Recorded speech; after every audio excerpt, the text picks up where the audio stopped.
کہ اس کی فکروں کو بکھیر دیں گے اللہ تعالیٰ. اتنے مسائل ہوں گے کہ میرا یہ صرف ایک پیسہ مسئلہ نہیں ہوگا, یار یہ کام بھی ہو جائے, یار یہ بھی ہو جائے, یار یہ بھی ہو جائے, یار فلاں سے تعلقات بھی ٹھیک ہو جائیں, یا لوگ میری مخالفت کرنے وہ بھی چھوڑ دیں, یا وہ فلانا. یعنی وہ اتنے انڈے بچے ہوں گے کہ سارے انڈوں سے چوزے نکلیں, اس کی یہ خواہش ہوگی. حالانکہ کبھی مرغی کے سارے انڈوں سے چوزے نکلتے ہیں, 2-4 تو خراب ہو جاتے ہیں نا. تو فرقا یہ اور عجیب ٹینشن, سکون نہیں ہوگا, یہ بھی اس کی فکریں اللہ کیا کر دے گا, اس کے سامنے بکھیر دے گا. یہ بالکل ایسے ہے جیسے بہت ساری ٹینشنیں اگر ایک پوٹلے میں ہو نا, انسان کہتا ہے اٹھا کے پوٹلا پھینک دو, ختم, اور وہ پوٹلا کھل کے بکھر جائے. ایک ٹینشن وہ ہے, ایک ٹینشن وہ ہے, ایک ٹینشن وہ. اس کو کمبخت کو سمجھ میں ہی نہیں آئے گا ان ٹینشنوں سے میں جان چھڑانا شروع کون سی والی ٹینشن سے کروں, میں کون سی والی ٹینشن کو میں پہلے پھینکوں, پھر اتنی بکھری ہوئی ہوں گی اس میں ڈوبا ہوا ہوگا وہ. اور آگے آپ نے فرمایا وَلَمْ يَأْتِهِ مِنَ الدُّنْيَا إِلَّا مَا قُدِّرَ لَهُ. یہ سارے کام دنیا کے لیے کر رہا تھا نا, وہ 2 بکھیڑے پال لیے اس نے, دنیا کے لیے سب کچھ کر رہا تھا, اور اس کی 2 سزائیں تو اللہ فوراً دے دے گا, فقر و فاقے کا خوف اور ٹینشنوں کو بکھیر دے گا. یہ 2 ٹینشنیں تو چلو ہم کہتے یار دنیا مل جاتی تو چلو یہ ٹینشنیں بھی قبول ہیں. اللہ کہتے ہیں ملے گی اتنی جتنی مقدر ہے. نبی نے فرمایا ملے گی اتنی نہیں جتنی اس کی چاہت ہے, اتنی جتنی اللہ نے لکھی بھی ہے. اگر یہ زیادہ کی کوشش کرے گا تو ہو سکتا ہے دھیلا بھی نہ ملے, اور ہو سکتا ہے ڈبل مل جائے.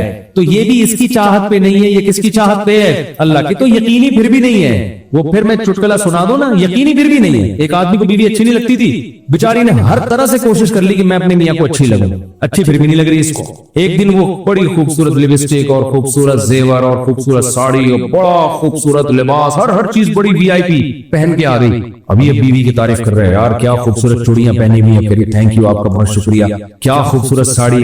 وہ لڈو پھوٹ رہے ہیں کہ آج تو میرا میاں بڑا خوش ہے, بہت اچھا ماشاءاللہ ڈریس آپ نے, کیا خوبصورت لپسٹک. ایک چیز کی تعریف کر کہتے ہیں اچھی پھر بھی نہیں لگ رہی. اتنا کچھ اچھا پہنا ہوا ہے مگر تو پھر بھی اچھی نہیں لگ رہی. یہ مطلب ہے اس حدیث کا کہ اتنی ٹینشنیں اٹھانے کے بعد ہو سکتا ہے دنیا ملے پھر بھی نہیں, وہیں کا وہیں کھڑا رہے جہاں سے چلا تھا. اور اس کے مقابلے میں آپ نے فرمایا من کانت الآخرۃ ہمہ, جس نے اس دنیا کو پسے پش ڈال کے کہا میرا ہدف آخرت ہے. یہ دنیا اصل ہدف ہے ہی نہیں, ملے ٹھیک ہے, نہیں ملے ایسی کی تیسی. یہ ایسی کی تیسی یاد رکھ لیں.